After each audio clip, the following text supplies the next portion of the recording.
العلي العظيم. Amma ba'du hadratil mukarramin wal muhtaramin, para guru-guru, para asatiz, para hujjaj, para jamaah ta'ziyah di hari yang ketujuh, mudah-mudahan semuanya sehat selalu, dijauhkan dari wabah, dijauhkan daripada penyakit. Ente di sono merekam kita. Ente di sono duduk. Oh, Gus. Nah, itu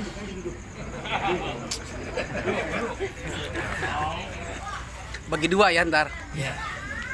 Amplop ternyata kasih. Amplopnya. Tadi ngomong apa ya?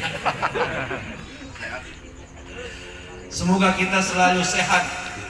Bukan hanya sehat tapi wal afiyah. Sebab ada orang yang sehat tapi tidak afiyah. Apa itu maksudnya sehat wal afiyah? Dengan nikmat sehat dia rajin ibadah. Insya Allah dengan nikmat sehat rajin ibadah dipelihara dari penyakit. Insya Allah nggak kena penyakit. Tapi kalau cuma sehat doang nggak pakai afiyah, biasanya rentan terhadap penyakit. Saya tanya kepada jamaah, mau sehat doang apa sehat wal afiyah? Wal afiat. Sehat wal afiyah. Makanya mumpung masih sehat kudu afiyah. Artinya kudu rajin ibadah. Amin ya rabbal alamin. Mobil khusus tuan rumah Bapak Ratib, Bapak Atim ya, yang sekarang udah 7 hari jadi duda. Emang iya jadi duda. Nah, tiap-tiap suami yang ditinggal wafat oleh istrinya pangkatnya duda. Tiap-tiap istri yang ditinggal wafat oleh suaminya pangkatnya janda. Di sini banyak duda. Ntar bebas corona baru jadi janda. Kalau sekarang kita kalau ketemu janda ngeri, takutnya ada corona. Kemudian beserta keluarga beliau mudah-mudahan sepeninggal istri tersayang, istri tercinta Bang Atim selalu sehat, dikuatkan iman Islamnya oleh Allah Subhanahu wa Ta'ala, diberikan kesabaran yang sebanyak-banyaknya, keluarganya senantiasa berikut beliau rajin ibadah kepada Allah Subhanahu wa Ta'ala. Yang saya hormati Ketua DKI Masjid As-Sa'adah Al-Mukarram Ustadz Kusnadi beserta jajaran pengurus, termasuk sahabat saya yang berpeci merah dan bersorban merah, Bang Syamsul Bahri alias Bang Acul Entertainment. Mudah-mudahan semuanya pada sehat, berkah panjang umur, diberkahi, dirahmati oleh Allah Subhanahu wa Ta'ala. Tak lupa orang tua kita yang paling tua di kampung ini, Engkong Nawawi, beserta Bapak Amil. Mana Bapak Amil? Ini Bapak Amil. Bagaimana Pak Amil kabarnya ini? Kebanyakan yang mati, kebanyakan yang kawin. Pak Amil panen. Bapak Amil Marwan beserta mantan RW Bapak Mijang dan seluruh para pengurus masjid, pengurus pengajian malam Senin sebulan 2 kali, beserta para jamaah, semoga sekali lagi kita selalu sehat walafiat, panjang umur, diberkahi Allah Subhanahu wa Ta'ala. Tak lupa Patriano, ada Patriano? Patriano mana? Oh, di sana. Apa kabar Patriano? Itu kacamatanya sama-sama hitam ini. Dan seluruh para saudara-saudara, para ibu-ibu sehat semua ibu-ibu? Sehat ya Bu ya? Tapi kalau soal corona ibu-ibu jagonya, dia corona ditelan terus. Para jamaah semua saudara-saudara yang diberkahi dirahmati Allah Subhanahu wa Ta'ala. Bicara soal kematian, dan itu merupakan sebuah kepastian. Tidak seorang pun di antara kita yang tidak akan mati. Semuanya mati. Kiai mati, Syekh Ali Zabir juga meninggal kemarin. Ini merupakan sudah ciri-ciri akhir zaman. Banyak orang-orang alim yang dipanggil oleh Allah Subhanahu wa Ta'ala. Kita semuanya berduka cita. Yang pada punya WA statusnya Syekh Ali Zabir, sekarang ganti lagi statusnya Upin Ipin. Boleh-boleh saja kita berduka cita, berbela sungkawa melalui media sosial. Sebab kematian daripada para ulama adalah merupakan bencana bagi muka bumi. Semua para malaikat yang ada di langit menangis, semua makhluk yang ada di bumi juga menangis. Hanya kaum yang musyrikin, kaumil kafirin, kaumil munafikin, kaumil hasidin, yang mereka semua adalah anak buah setan yang tertawa terbahak-bahak. Sehingga kita semuanya, para jamaah dan saudara-saudara, berduka boleh berduka, tapi yang harus lebih penting kita ingatkan senantiasa sepeninggal banyaknya para ulama, mentakkan kita kudu banyak-banyak rajin ibadah. Amin. Amin. Belum lagi nanti bakal datang angin merah. Tahu angin merah? Ini angin merah lebih dahsyat daripada corona. Ini menjelang akhir zaman. Ketika datang angin merah, orang semuanya mati. Ya kan? Itu sesudah datangnya Dajjal, sesudah turunnya Nabi Isa alaihis. Makanya di antara hidup yang paling enak nanti saudara-saudara, setelah Nabi Isa turun ke muka bumi bersama Imam Mahdi, perang melawan Dajjal. Dajjal dikalahkan atas izin Allah Subhanahu wa taala.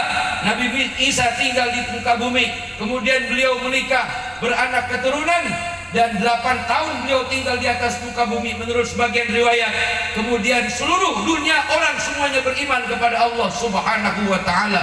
Tidak ada agama lain, yang ada waktu itu agama sedunia orang menyembah Allah Subhanahu, sehingga diriwayatkan orang sedunia ibadah kepada Allah kehidupan selama 8 tahun. Pada saat ada Imam Mahdi dan Nabi Isa, semuanya manusia hidup dalam kemakmuran. Amin. Dan beruntunglah anak keturunan kita yang hidup di zaman nanti Nabi Isa turun ke muka bumi. Amin. Tapi yang luar biasa dahsyatnya, setelah Nabi Isa wafat, 8 tahun berlalu, manusia hidup dalam kemakmuran, manusia hidup dalam kesenangan. Mereka akhirnya lupa kepada Allah Subhanahu wa taala. Biasanya di zaman Nabi Isa, ketika Nabi Isa waktu itu memimpin muka bumi, memimpin dunia dengan sosok pemimpin bersama Imam Mahdi, mengatur ekonomi dunia, mengatur tatanan keamanan dunia. Tapi manusia sesudah meninggalnya Nabi Isa, mereka biasanya habis maghrib ke masjid, pulang-pulang Isya. Semeninggal Nabi Isa, mereka habis maghrib bukan ke masjid, pergi ke karaoke. Allahu Akbar. Apa yang mereka lakukan? Bersenang-senang dengan kemakmuran yang ada, bersenang-senang dengan kemewahan dunia, dan akhirnya pada titik nadir semua manusia pada kala itu tidak lagi mengingat Allah Subhanahu. Lalu surpai malaikat, diperintahkan Allah Subhanahu wa taala, Jibril, coba kau terbang dari masyrik sampai ke maghrib, kau cari masih adakah umatnya Nabi Muhammad, masih adakah orang-orang yang menyebut-nyebut namaku. Lalu Jibril terbang dengan segala kehebatannya dari masyrik sampai ke maghrib, dijelajahi seluruh dunia. Ternyata tak satu pun ada orang yang menyebut nama Allah Subhanahu. Baru ketika itu Allah Subhanahu wa taala memerintahkan malaikat Israfil untuk meniup sangkakalanya. Tretotet, tretotet, tretotet. Cubar. Terjadi hari kiamat. Gunung meledak. Gempa bumi bukan lagi 7, 8, 10 tapi 1000 skala Richter. Dari langit turun segala meteor berbenturan, dari bumi mengeluarkan lahar, dan semua yang namanya hidup di alam dunia hancur lebur. Itulah terjadinya hari kiamat, dan hari kiamat baru terjadi sesudah di muka bumi tak satupun ada orang yang menyebut nama Allah. Kira-kira kalau sekarang ini kiamat udah jauh, masih jauh apa udah dekat? Jauh apa dekat? Masih jauh, Pak. Masih jauh. Berarti santai dong. Silakan aja dah. Siapa yang hidupnya santai-santai dengan kesenangan dunia, siap. Sebab di samping ada kiamatul kubro, ada kiamatul sugro. Apa itu kiamatul sugro? Kematian bini. Kan kiamat itu. Kayak Bang Atim. Nangis gak Bang Atim bininya mati? Atim. Bang Atim mana dia? Kalau laki bini sampai meninggal kagak nangis, ketahuan itu. Udah punya simpenan berarti dia. Ya Pak, Tapi kata Mpok, Ustaz, saya masih hidup tapi bini saya nangis mulu, apa itu? Jangan-jangan nggak dikasih kali kalau malam dibentak-bentak mulu. Jadi kudu nangis, bukan kudu nangis. Orang yang hidup berumah tangga misalnya 70 tahun atau paling enggak Bang Atim ngerasain hidup sama bininya ada 25 tahun ada. Berapa? 60. 30 tahun. Pahit, getir, asam, garam udah dirasain semua. Sehingga Bang Atim ngomong yang tak ada yang bisa menggantikan engkau di hati AA ya kan? Kata Bang Atim begitu. Alhamdulillah. Emang begitu laki yang baik mah, selalu kagak pelit memuja dan memuji istrinya ya Bu ya. Ya Bu. Ibu sekali-sekali dong pengen dipuji sama istrinya, sama suaminya. Bapak kalau ketika istri pengen disayang-sayang sama kita jangan ngomong begini, lu emang mau ninggal lelewah. Pakai segala macam pengen dipanggil sayang, pengen dibayi-bayi nama gua. Udah biasa-biasa aja. Jangan Pak. Rasul Shallallahu Alaihi Wasallam ketika memanggil panggilan kesayangan kepada istrinya Siti Aisyah, bukan lagi beliau memanggil Aisyah, tapi memanggil dengan sebutan Humairah. Apa dia? Apa itu maksudnya? Pipinya kemerah-merahan. Tapi bapak juga jangan jujur, bini emang belentet, gemuk, semblep. Dipanggil Molan. Jangan. Waduh, bini nyaut biar Molan juga bang lagi kiai mah bang. Jangan jujur juga. Mentang-mentang bini topel, manggilnya topel, sini topel. Jangan, panggil istri dengan panggilan kesayangan, sebab menyenangkan hati istri adalah menurunkan rahmatnya Allah Subhanahu. Siapapun orang laki ketika bini dia meninggal, maka berubahlah pekerjaan istri dikerjain oleh suami. Betul apa benar? Betul. Bang Atim. Tapi kalau anaknya udah pada gede mah biasanya anak yang ngurusin. Tapi anak mah nggak kayak orang tua. Betul apa benar? Betul apa benar? Kadang-kadang kita jadi anak curang. Ketika kita perjaka pengen kawin, ada yang ngamuk-ngamuk, habis kaca dibagelin, genteng diturun-turunin, sampai manggil tukang si bapaknya. Emang ada apa ini? Anak ngambek pengen kawin. Akhirnya orang tua meluluskan permintaan anak. Coba sekarang kita balik. Babak jadi duda umpama. Babak jadi duda. Terus babanya ngomong begini, kayaknya sepeninggal malu gua kayak Caca Andika, masak sendiri, cuci baju sendiri, tidur pun sendiri, tapi baba bangun berdua. Itu kudu paham anak. Mbak, janda mana yang bapak demen? Tinggal ngomong sama ayah, Mbak. Emang lu mau ngawinin antar ngelancong, Mbak? Kita kadang-kadang kalau punya babak yang masih muda, dia pengen kawin lagi. Ya kalau anak yang soleh mah jawabannya, janda yang mana Mbak? Anak siapa? Namanya siapa? Rumahnya di mana? Tenang Mbak, duit ayah di bank BNI itu Masya Allah gak kehitung Mbak. Duit siapa? Duit pabrik.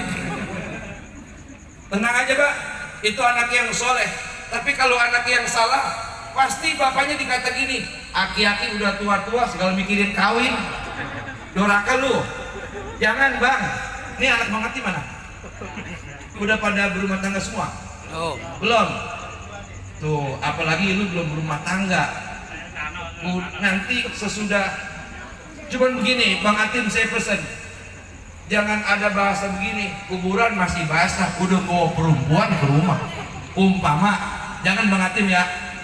Bang Atim harus turut berbela sungkawa kepada bini, masa berkabung sesuai dengan masa iddah 4 bulan 10 hari. Tahan kagak itu kira-kira? Bang Atim, 4 bulan 10 hari, taruh 5 bulan, taruhlah habis lebaran, boleh kawin lagi kalau mau kawin mah. Boleh. Ngomong aja mah ambil marwan dekat ini. Insya ya emang sekarang nggak kepikiran, nanti lama-lama kepikir. Dan kalau kita yang udah berumah tangga kemudian ditinggal wafat oleh istri, bukan nafsu semata yang kita cari, betul apa benar Pak? Tapi temen buat ngobrol ya Bang Atim. Apalagi pada saat kita tua, anak semuanya udah pada berumah tangga, sesayang-sayangnya anak sama orang tua, dia bakal lebih sayang sama lakinya, sama bininya. Betul apa benar? Yang paling sayang sama kita siapa? Istri kita, sebab dia separuh nyawa. Makanya nih bapak-bapak, saudara-saudara yang bininya masih pada ada, itu bini jangan domelin mulu. Pak, bini jangan domelin mulu, panggil dengan panggilan kesayangan. Ayo mama, ini musim corona, kemana aja agak boleh, ayo papa ajak jalan-jalan. Kemana ya? Terserah, tinggal ngomong, tinggal nunjuk. Ke puncak longsor,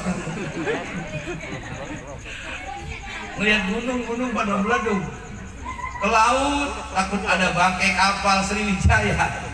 Jadi kemana bang? Udah, kita ke warung tetangga aja, kita jajan. Artinya dalam suasana begini perlu ada refreshing. Kalau memang ada milik rezeki, ajak bini ke tempat-tempat yang enak. Jangan di waktu pacaran apa baik ditawarin. Ketika udah berumah tangga, asal bini pengen ono pengen itu, dibentak-bentak. Jangan bapak. Betul apa benar? Betul. Betul apa benar? Betul. Biasanya orang yang hidup dalam kebahagiaan umurnya panjang. Amin. Amin. Baik laki-laki, baik suami ataupun istri, kalau hidup dalam kebahagiaan biasanya umurnya jarang sakit. Biasanya begitu. Sebab psikologi pikiran masing-masing orang akan mendukung dengan sehatnya badan. Sekarang kita sebagai laki bagaimana mau sehat, orang punya bini cerewetnya minta ampun umpama. Atau sebaliknya, bagaimana bini kita mau sehat, orang laki asal bini pengen itu, pengen ono, pengen segala macam, bukan dibagi malah dibentak-bentak. Lu segala apa ini pengen duit lagi susah begini. Jangan ngomong, jangan ngomong. Putar lagi waktu di masa kita pacaran, betapa sayang dan cintanya kita kepada istri kita. Betul apa benar? Betapa sayang dan cintanya kita kepada calon istri. Nah, ketika jadi calon istri saja kita sudah sangat sayang, apalagi sudah jadi istri, harus lebih sayang, harus lebih sayang. Insya walaupun bini kita lebih daripada 1, 2 misalnya, 3 misalnya, 4 misalnya, tetap bini yang paling tua harus kita sanjung, kita muliakan, kita hormati. Betul apa benar? Mana bini tua? Ini bini tua semua kayaknya nih. Pak, ini maaf nih, maaf ini mah ya, kita kadang-kadang terbalik. Ketika kita punya istri lebih dari 1, yang kita sia-sia yang tua. Padahal bini yang pertama itu adalah warisan, pusaka. Itu pusaka keris Kalamunyang, atau juga disebut pusaka tombak Kiai Pleret. Itu bini tua, hati-hati. Kalau kita kawin lagi atau punya bini lebih dari 1, 2, 3, 4, jadikan yang tua itu sebagai ratu dalam rumah tangga kita. Kalau bisa bini kita yang 3-3-nya suruh cium tangan, suruh cium kaki sama bini kita yang tua. Kalau begitu mau nggak bu? Agak mau juga tetap. Ya kira-kira lah, pokoknya kalau bini yang tua dihormati dan dimuliakan, itu insya Allah tuh suaminya umurnya panjang. Amin. Ketika bini yang kedua, bini yang 3, bini yang keempat nuntut kepada bini yang tua, kita omelin. Kamu semuanya jangan menuntut macam-macam. Istriku saja yang pertama nggak pernah ngomong apa-apa sama aku. Begitu. Kamu jangan menuntut yang lain sebelum aku memberikan sesuatu yang lebih berharga ketimbang kamu kepada istriku yang pertama. Kok beda-beda begitu bang? Istriku yang pertama adalah pejuang sejatiku. Di masa aku susah, ketika aku dagang somai, didorong-dorong, dipikul, kemudian pakai sepeda, dia yang tiap malam bangun bikinin somai. Sekarang abang sudah punya perusahaan somai besar, kau hanya tinggal menikmati hari ini, tapi yang capek dari awal adalah istriku yang paling pertama. Jadi kau jangan pernah mengiri kepadanya. Ketika dia aku beliin emas 60 kilo, kau hanya 3, 4, 5 sampai 10 gram. Enggak apa-apa. Emas apa kira-kira 4 sampai 60 kilo? Mas Parjo kali. Artinya jadilah kita memuliakan sebagai suami kepada istri. Biar bagaimanapun pak, ketika ribut emang kita benci banget sama bini, tapi ketika bini pulang ke rumah emaknya sepi, kita dewek-dewek ya bang ya. Ya bang, apalagi musim corona begini, mau mana-mana kita takut. Betul nggak? Kali aja punya bini mah yang bisa diajakin kongkok, iya nggak? Masya Allah. Makanya nih, sepeninggal istrinya Bang Atib yang pada masih punya bini, mulai hari ini bini jangan sering-sering domelin, sering-sering bagi duit. Pak, mana diam kok? Bini jangan sering-sering domelin, tapi sering-sering bagi duit. Kalau habis kerja hasil dapat gajian duit dari mana-mana kasih ke bini semua. Sanggup? Sanggup? Ada yang kagak mau nyaut, jangan-jangan punya simpanan nih. Begitu Pak, seharusnya. Sebab kita harus bisa. Coba perbandingannya nih. Seorang istri yang ditinggal suami, punya anak yatim 3 misalnya. Sekarang dibandingkan dengan seorang suami yang ditinggal mati oleh istri, punya anak cuma 1. Lihat keadaan yang terjadi. Seorang istri yang ditinggal wafat oleh suaminya, punya anak yatim 3. Itu anak yatim badannya gemuk-gemuk, sehat-sehat, subur. Tapi lihat, seorang suami yang tinggal mati oleh istrinya, punya anak 1. Waktu emaknya masih ada, tuh bocah gemuk sampai gelomoh. Tahu gelomoh? Tahu gelomoh? Pokoknya dilihatnya tuh bocah sehat, dapat 2-3 bulan tuh bocah mana ingus meler. Tai mata, segede-gede bakul tai mata. Mana ntar tuh dehem batuk, tong ditanya sama RT, emang entong ngapa ini? Domelin mulu mau babak, begitu. Rupanya bapaknya mau kawin kalau punya duit kali. Nauzubillah, summa nauzubillah. Lihat Pak, betapa hebatnya peran serta kerja seorang bini ini di rumah kita, betul nggak? Betul nggak? Malah kadang-kadang bini ketika dia di rumah udah capek, tapi dia masih mau kerja di perumahan-perumahan untuk membantu ekonomi suami. Betul apa benar? Ada nggak bini yang begitu di sini? Banyak. Cium tangannya Pak. Cium tangannya. Bini yang kayak begitu, seharusnya Bapak sebagai suami punya bini yang kayak begitu, malu, mikir. Ada yang begini-begini aku cocok itu. Lihat, perempuan siapa bilang makhluk lemah? Dia kuat Pak, kuat Pak. Lihat betapa hebatnya perempuan ketimbang laki-laki. Kita mah cuma sebutan doang. Makanya ketika istri kita masih ada, ketika dia masih bersama-sama kita, mohon maaf 1000 kali maaf. Kalau punya duit kasih ke dia semua. Dia mah bisa ngaturnya ya Pok.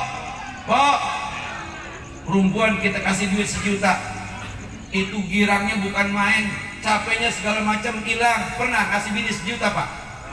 Pernah? Lebih kurang mohon maaf gitu. Harus mengacul. Lalu beres, habis ngeriasin segala macam,